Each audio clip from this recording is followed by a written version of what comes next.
Friends, இன்றைக்கி adenium seeds மூலம் வந்த பூவை தான் பார்க்க போகிறோம். இது எப்போ பூக்குன்னு ரொம்ப காத்திருந்தேன். ஆனால் இவங்க பூத்துட்டாங்க. நார்மல் வெரைட்டி தான், ஆனாலும் கொத்து கொத்தாக பூத்துருக்காங்க. ரொம்பவே அழகாக இருக்குது. நம்ம நார்மலாக அடினியம் சீட்ஸ் போடும்போது அதோட கார்டஸ் ரொம்ப வித்தியாசமாக ரொம்பவே அழகாக இருக்கும். இந்த கார்டஸ் எப்படி இருக்குது பாருங்களேன். இது பார்க்குறதுக்கு ஒரு அராபிக்கா மாதிரியே தான் இருக்குது. பார்க்கறதுக்கு ரொம்ப வித்தியாசமாக இருக்குது. ரொம்பவே அழகாக இருக்குது.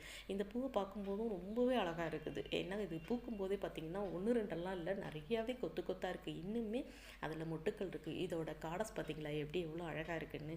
நான் நிறைய அடினியம் சீட்ஸோட நாற்றுக்கள் வச்சுருக்கிறேன். இன்னும் அதெல்லாம் பூக்கலை. இவங்க தான் ஃபஸ்ட்டு பூத்துருக்குறாங்க. இந்த வீடியோ பிடிச்சிருந்தா லைக் பண்ணுங்கள், ஷேர் பண்ணுங்கள், சப்ஸ்கிரைப் பண்ணுங்கள். தேங்க்யூ.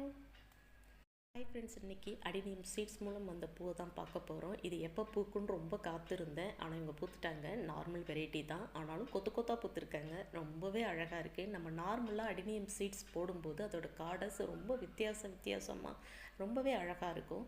இந்த கார்டஸ் எப்படி இருக்குது பாருங்களேன். இது பார்க்குறதுக்கு ஒரு அராபிக்கா மாதிரியே தான் இருக்குது. பார்க்கறதுக்கு ரொம்ப வித்தியாசமாக இருக்குது. ரொம்பவே அழகாக இருக்குது. இந்த பூவை பார்க்கும்போதும் ரொம்பவே அழகாக இருக்குது. ஏன்னா இது பூக்கும்போதே பார்த்திங்கன்னா 1 2 இல்லை, நிறையாவே கொத்து கொத்தாக இருக்குது. இன்னுமே அதில் மொட்டுக்கள் இருக்குது. இதோட கார்டஸ் பார்த்திங்களா எப்படி எவ்வளோ அழகாக இருக்குதுன்னு. நான் நிறைய அடினியம் சீட்ஸோட நாற்றுக்கள் வச்சுருக்கிறேன். இன்னும் அதெல்லாம் பூக்கலை. இவங்க தான் ஃபஸ்ட்டு பூத்துருக்குறாங்க. இந்த வீடியோ பிடிச்சிருந்தா லைக் பண்ணுங்கள், ஷேர் பண்ணுங்கள், சப்ஸ்கிரைப் பண்ணுங்கள். தேங்க்யூ.